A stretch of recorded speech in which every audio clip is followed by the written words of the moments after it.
Like and subscribe to our channel, Fabulous Pattaya Media Group, by using the link below. Early this morning, Monday, the CCSA reported 8,165 new cases of the virus around the nation. In the same period, 9,574 are said to have recovered and been released from quarantine. 55 deaths during the same period have been attributed to the virus. No pubs or bars in Thailand can reopen at this time, not even in the capital. That's the word from the CCSA, who have approved alcohol sales with meals in eateries in parts of Bangkok, along with Krabi, Phuket and Phang Nga as of today.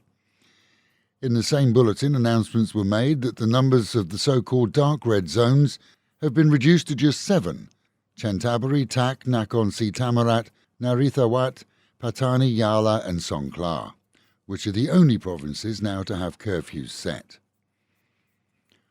Quarantine for arrivals in Thailand by air who have proof of double vaccination, COVID insurance, have had a full test 72 hours or less prior to departure for Thailand, and have booked an approved hotel program for one night only, go into effect from today, Monday.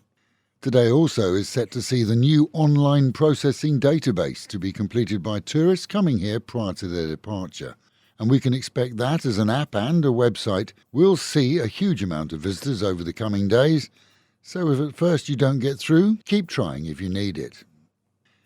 Thailand's list of approved countries for visitors wanting to come here has been expanded from last week's list of 46 to 63 countries, now including, amongst others, India, Vietnam, the Philippines and Taiwan.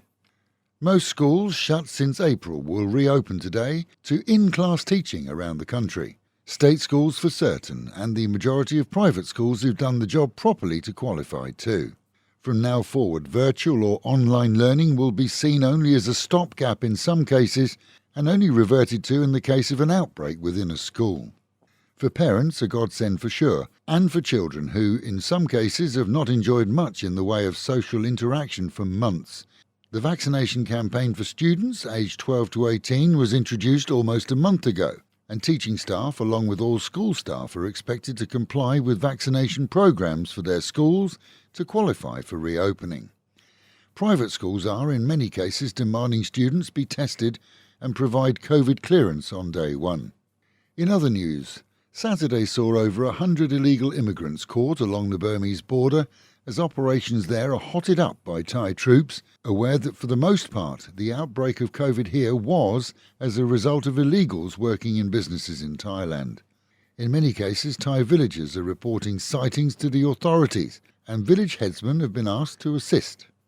A big deal for some, but with others not even having heard of her, a K-pop singer known as Lisa won't be singing for her supper on Phuket at New Year's events as promised in previous PR reports. It seems that no contracts were signed and someone jumped the gun.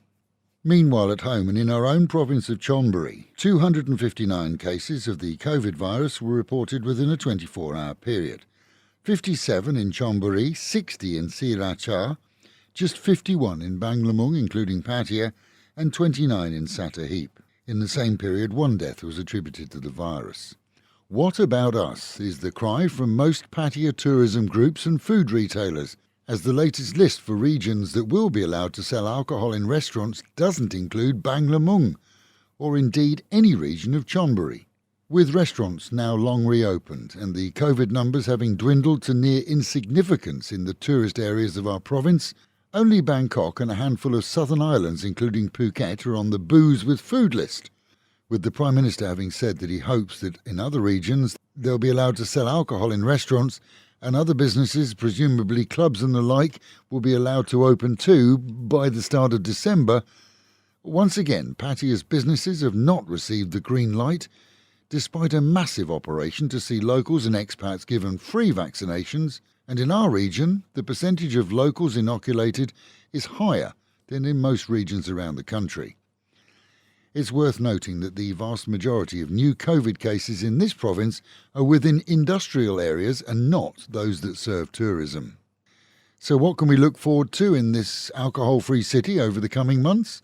Well, the good news is that despite the booze ban remaining in place, City Hall has a series of attractive events set to take place between now and January. And with the curfew now a thing of the past, at least people won't be racing home at high speed.